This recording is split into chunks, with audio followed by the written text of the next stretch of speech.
Washington is preparing to send more troops to help the fight against Islamic State. This in a clear departure from previous policy voiced by the American president numerous times in the past. I will not put American boots on the ground in Syria. We should not be drawn once more into a long and costly ground war. Putting boots on the ground, I think, would be a profound mistake. It will not involve American combat troops fighting on foreign soil. The resolution we've submitted today does not call for the deployment of U.S. ground combat forces to Iraq or Syria. But dozens of U.S. troops have since been sent to Syria, and there are already thousands in Iraq.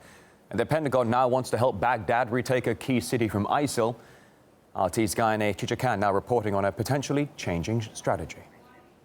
From the U.S. Defense Secretary, we hear that not only is the U.S. sending more troops to fight ISIL in Iraq and in Syria, but it's also calling on its partners to do the same. I personally reached out to my counterparts in 40 countries around the world in the coalition and asked them to contribute more, in many cases contribute much more to enhancing the fight against ISIL. I went to ask the State Department if somewhere along the way the administration's plans simply changed. Would you agree that President Obama's initial plan not to put U.S. boots on the ground to fight ISIL has changed? So first of all, let me back up. The president has been clear from the very beginning as commander-in-chief that we're not going to fight a large, sustained combat counterinsurgency effort in Iraq or in Syria against ISIL. He never said there was never going to be U.S. boots on the ground. And as a matter of fact, there's more than 3,000 U.S. troops in Iraq right now in a training, advising, and assisting capacity. 3,500 troops and more on their way is not a big ground operation, do you? It's not when you consider the scale of the kind of force presence that we had in Iraq up until 2011 and what we had in Afghanistan.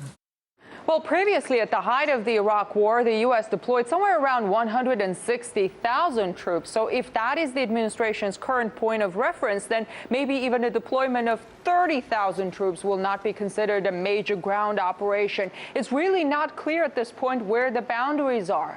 The U.S. is sending more troops to fight ISIL in Iraq and in Syria in what the administration calls a small expeditionary force. But then we hear Ash Carter say that U.S. troops may help Iraqi forces regain control of Ramadi. How is it not a major ground combat force? So the administration keeps approving new missions, all while making it sound like there has been no change of plans.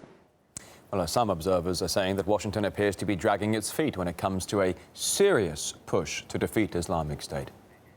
If Washington really wanted to destroy ISIS, they could do so in a week. The United States has a tremendous amount of power in terms of air force, in terms of highly trained and skilled ground forces. If they really wanted to destroy ISIS, they could. But the fact is, they don't. Washington's strategy is not to kill all Islamicists or get rid of people like ISIS. The United States strategy has often been to, in a way, flirt with those forces. They want to use them.